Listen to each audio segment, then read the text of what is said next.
The morning sunlight slanted through the blinds, striping the kitchen table in warm gold. The coffee was still steaming when Elena said the words that shattered 10 years of marriage. "Michael," she began softly, "you must learn to share me with another man." For a moment, Michael thought he misheard her. Maybe she was teasing or quoting a movie, but her voice didn't tremble with laughter. It trembled with truth. "What did you just say?" he asked, his throat suddenly dry. Elena's eyes were red, but calm.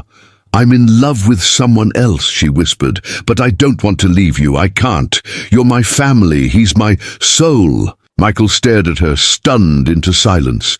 The world outside the window, the hum of cars, the clatter of a neighbor's dog, blurred into a dull noise. "You're saying," he managed, "you want me to share my wife?" Tears rolled down her cheeks.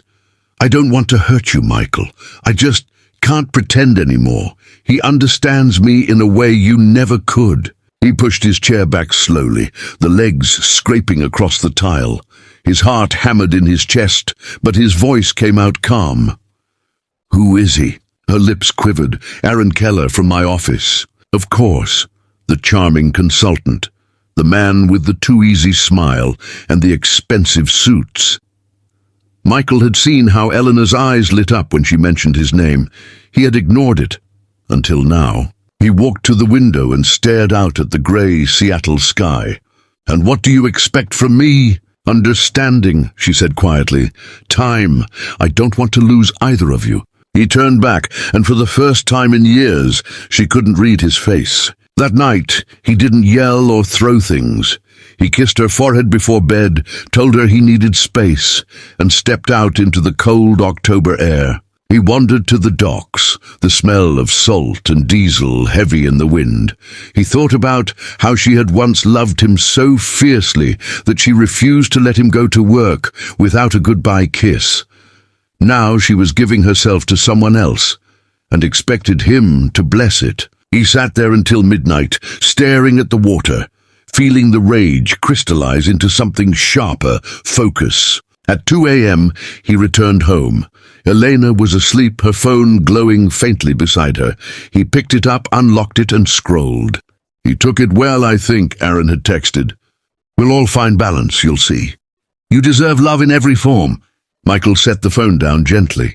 Then he went to his office, pulled out his black notebook labeled Projects, and opened a new page. He wrote one word, revenge. And underneath it, for the next few weeks, Michael became a master of disguise, not in appearance, but in spirit.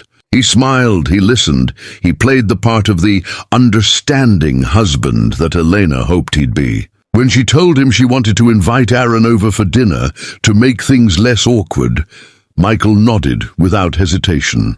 "Sure," he said, "let's meet the man you've given half your heart to." The night Aaron came, the house smelled of rosemary chicken and tension. He was everything Michael expected, tall, confident, charming, with a handshake that tried too hard to impress. "I respect you, man," Aaron said with a practiced grin. "Not many husbands would be mature enough to handle this kind of love." Michael smiled. "I'm learning." But while they were eating, Michael's mind wasn't at the table. It was inside Aaron's laptop. He had been quietly infiltrating Kellertech, Aaron's startup, using a few digital backdoors only an experienced systems architect could find. Michael didn't destroy anything, not yet. He simply watched, collected, waited, and when the moment came, he began pulling threads, tiny, invisible ones. A corrupted invoice here, a missing client file there, a random data breach alert sent to the wrong department. Within weeks, investors started to panic. The system logs pointed fingers everywhere but at Michael. Elena noticed first. "Something's wrong," she said one evening, pacing the living room. "Aaron's company, it's collapsing. He's losing clients, funding, everything." Michael feigned concern. "That's terrible. Do you think someone's sabotaging him?" She nodded. "He's paranoid. He even accused his partner. I've never seen him like this." Michael reached for her hand gently. "Maybe it's the universe reminding him and you that stolen love never lasts." Her eyes flashed with confusion. "What's that supposed to mean?" He said nothing, just kissed her forehead and turned back to his laptop. By the end of the month, Kellertech was finished. Federal agents raided Aaron's office after an anonymous tip about embezzled data and tax fraud, all perfectly fabricated using the evidence Michael had built from Aaron's own files. When the news broke, Elena's phone buzzed constantly. "They're investigating me too. What have you told him?" "He knows, doesn't he? Tell him to stop." Elena ran to Michael, pale and shaking. "You did this. You ruined him." Michael looked up from his coffee. "No, he ruined himself. I just made sure the truth found him faster." Tears streamed down her face. "You've destroyed everything, Michael." He stood, his voice soft but deadly steady. "No, Elena, you did that the moment you asked me to share you." She packed her bags the next day and left.